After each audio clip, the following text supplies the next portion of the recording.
এজন্য বিশ্বনবী বললেন, খবরদার এদিনের নামাজ মিস করো না। মান তারাকা সালাসা জুমাইন তাহাউনান, গাফলতি করে টানা 3টা জুমা যে ব্যক্তি মিস করলো, তাবা আল্লাহু ফি কলবিহি, রব্বুল আলামিন ওই লোকটার অন্তরের মধ্যে মোহর মেরে দেয়। ওয়া কুতিবা ফি জুমরাতিল মুনাফিকিন, মুনাফিকদের খাতায় তার নাম তুলে দেয়। 3টা জুমা যদি কেউ মিস করে, 2টা পানিশমেন্ট। এক হচ্ছে তবে আল্লাহ ফি কলবি, আল্লাহ অন্তরে মোহর মেরে দেয়। ভালো কথা ভাল লাগে না, নামাজ ভাল লাগে না, আজান ভাল লাগে না, ইসলাম ভাল লাগে না, শুধু মৌজ মাস্তি ভাল লাগে, গান বাজনা ভাল লাগে, এরকম আছে না নাই? জুমার নামাজে যায় না। আরেকটা হলো কুতিবা মিনাল মুনাফিকিন, মুনাফিকদের খাতায় নাম তুলে দেয়। আল্লাহ হেফাজত করো। আরো জোরে পড়েন আমিন। জুমার দিন আগে আগে মসজিদে আসবেন সবাই? রাজি?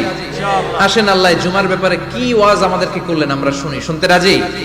আল্লাহ বললেন, ইয়া আইয়ুহাল্লাযীনা আমানু ইযা নুদিয়া লিস-সালাতি মিন ইয়াউমিল জুমআতি ফাসআউ ইলা যিকরিল্লাহি ওয়া যারুল বাই', যালিকুম খায়রুল লাকুম ইন কুনতুম তা'লামুন। পড়েন না আল্লাহু আকবার।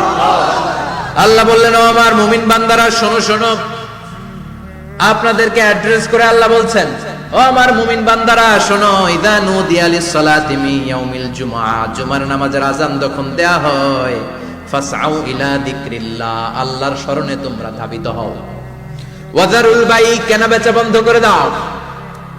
যালিকুম খায়রুল লাকুম ইন কুনতুম তা'লামুন, এটাই তোমাদের জন্য কল্যাণ যদি তোমরা বুঝতে পারো। জুমার নামাজের আযান যখন হয়, ফাসআউ ইলা যিকরিল্লাহ, আল্লাহর স্মরণে তোমরা বের হয়ে যাও। আল্লাহু আকবার।